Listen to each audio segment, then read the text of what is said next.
उपचुनाव में इस बार जो वोट पड़े हैं और उसके बाद जो कल नतीजे आए हैं, तो उसको लेकर अब ये आम चर्चा है। मैं खुद नहीं कह रही हूँ, ये लोगों में आम चर्चा है कि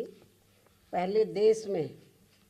बैलेट पेपर के जरिए चुनाव जीतने के लिए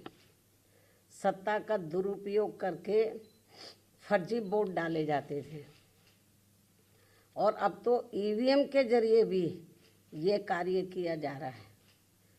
जो लोकतंत्र के लिए बड़े दुख व चिंता की बात है। इतना ही नहीं,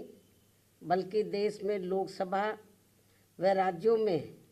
विधानसभा आम चुनाव के साथ साथ खासकर उपचुनावों में तो अब ये कार्य काफ़ी खुलकर किया जा रहा है। और ये सब हमें हाल ही में हुए यूपी के उपचुनाव में काफ़ी कुछ देखने के लिए मिला है। और इस बार महाराष्ट्र स्टेट में विधानसभा के हुए आम चुनाव में भी इसको लेकर काफ़ी आवाज़ें उठाई जा रही हैं। ये अपने देश में यह लोकतंत्र के लिए बहुत बड़ी खतरे की घंटी भी है। ऐसी स्थिति में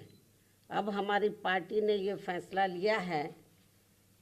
कि जब तक देश में फर्जी वोटों को डालने से रोकने के लिए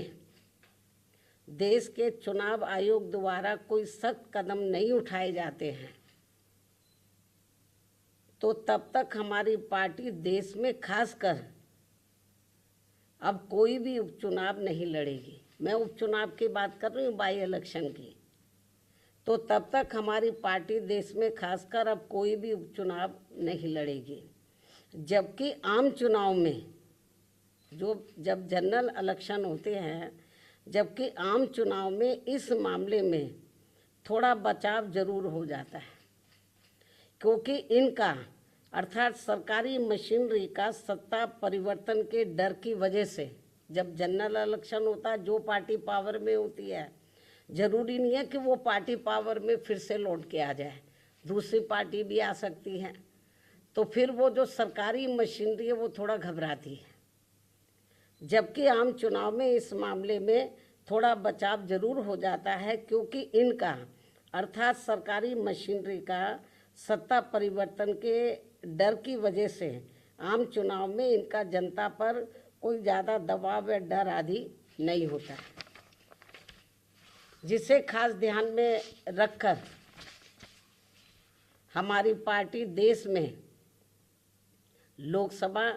व राज्यों में विधानसभा के आम चुनाव तथा स्थानीय निकायों के भी चुनाव पूरी तैयारी व दमदारी के साथ लड़ेगी। इसके साथ ही यहाँ मैं ये भी कहना चाहती हूँ कि यूपी में सन 2007 में बीएसपी की अकेले ही पूर्ण बहुमत की सरकार बनने के बाद से कांग्रेस, बीजेपी व इनके समर्थक सभी जातिवादी पार्टियाँ ये सोचकर काफ़ी घबराने लगी थी कि यदि बीएसपी केंद्र की सत्ता में आ गई तो फिर बाबा साहब डॉक्टर भीमराव अंबेडकर का व इनके अनुयायी रहे मान्यवर श्री कांशीराम जी का भी हर मामले में अधूरा रहा सपना जरूर साकार हो जाएगा, जिसे रोकने के लिए फिर इन्होंने अंदर अंदर आपस में मिलकर, ये जो जातिवादी पार्टियां हैं, कांग्रेस, बीजेपी कंपनी के जो लोग हैं, फिर इन्होंने अंदर अंदर आपस में मिलकर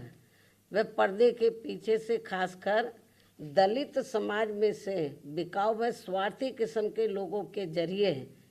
अब इन्होंने अनेकों पार्टियां बनवा दी सन 2007 के बाद से, जिनको चलाने व चुनाव लड़ाने आदि पर पूरा धन इन्हीं पार्टियों का लगता है। तभी ये पार्टियां कई कई दर्जन गाड़ियों को साथ में लेकर चलती हैं, और अब तो ये हेलीकॉप्टर व प्लेन से चुनावी दौरा भी करते हैं। ऐसी लोगों में ये आम चर्चा है। जबकि हमारी पार्टी बीएसपी इसके लिए पार्टी के लोगों से बीएसपी सदस्यता आदि के जरिए अपना खर्चा खुद उठाती है। यहाँ ये भी गंभीरता से सोचने की बात है। और इतना ही नहीं, बल्कि फिर ये विरोधी पार्टियाँ अपने राजनीतिक लाभ के लिए उनके हिसाब से उनसे उम्मीदवार खड़े करवा के अब बीएसपी को कमज़ोर करने में लगी हैं। इसके साथ ही अब तो इन बिकाऊ व स्वार्थियों को मजबूती देने के लिए अब ये विरोधी पार्टियां अपना खुद का भी वोट ट्रांसफ़र करवा के इनके हर राज्य में 1-2 MP व MLA भी जितवा कर भेज रही है। इसलिए ऐसी सभी बिकाऊ व स्वार्थियों की पार्टियों को अब अपने भोले भाले दलितों, आदिवासियों, अन्य पिछड़े वर्गों व अक़लियतों को भी अपना एक भी वोट देकर खराब नहीं करना है। ये सब हमें अभी हाल ही में हरियाणा, महाराष्ट्र, झारखंड के हुए विधानसभा आम चुनाव के साथ साथ यहाँ उत्तर प्रदेश में भी 9 विधानसभा की सीटों पर हुए उपचुनाव में काफ़ी कुछ देखने के लिए मिला है। ऐसे में अब इन सभी वर्गों के लोगों को इन्हें जाति, बरादरी, रिश्ते नातों, यार दोस्तों आदि के भी चक्कर में न पड़कर अपना वोट ऐसी किसी भी पार्टी को नहीं देना है, बल्कि अपनी एकमात्र हितैषी पार्टी बीएसपी को ही अपना वोट देना है, जिसकी नीतियों व कार्यशैली को इन्होंने यूपी में, यानी कि जो वीकर सेक्शन के लोग हैं, इन्होंने यूपी में बीएसपी के, वैसे तो सर समाज के लोगों ने आजमाया है, इन्होंने यूपी में बीएसपी के नेतृत्व में 4 बार बनी सरकार में भी काफ़ी कुछ आजमाया है। इसके साथ साथ इन सभी वर्गों के लोग अब पुनः सत्ता में आने के लिए विरोधी पार्टियों की इन सभी साजिशों से हमेशा सावधान रहना है और आपस में भाईचारा पैदा करके अपनी पार्टी बीएसपी को हर मामले में ज़रूर मजबूत बनाना है तथा इनकी इन सभी साजिशों से ये लोग हमेशा सावधान भी रहें। वर्तमान में समय की यही मांग है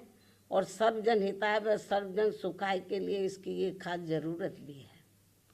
और अब मैं विरोधियों की इन सभी साजिशों के बीच अपनी पार्टी के लोगों ने अपने उम्मीदवारों को यहाँ उत्तर प्रदेश में, महाराष्ट्र में, झारखंड में और ख़ासकर उत्तर प्रदेश में जो 9 विधानसभा की सीटों पर बाई इलेक्शन हुए, तो इन सभी सीटों पर अपनी पार्टी के लोगों ने अपने पार्टी के उम्मीदवारों को जिताने के लिए जो पूरे जी जान से कोशिश की है, तो उनका मैं पूरे तय दिल से आभार प्रकट करते हुए अब मैं अपनी बात यहीं समाप्त करूं। लेकिन इससे पहले मैं यूपी सरकार को ये भी कहना चाहूँगी, कल यूपी में उपचुनाव को लेकर आए अप्रत्याशित नतीजों के बाद से खासकर संभल जिला सहित पूरे मुरादाबाद मंडल में काफ़ी तनाव की स्थिति व्याप्त थी कल से। ऐसे में शासन व प्रशासन को संभल में मस्जिद व मंदिर विवाद को लेकर सर्वे कराने का कार्य आगे बढ़ाना चाहिए था, जो तो ये ज़्यादा बेहतर होता। लेकिन ऐसा ना करके जो आज वहाँ सर्वे के दौरान जो कुछ भी बवाल हुआ है, हिंसा हुई है, तो उसके लिए यूपी का शासन व प्रशासन पूरी तरह से जिम्मेवार है। ये अति निंदनीय है।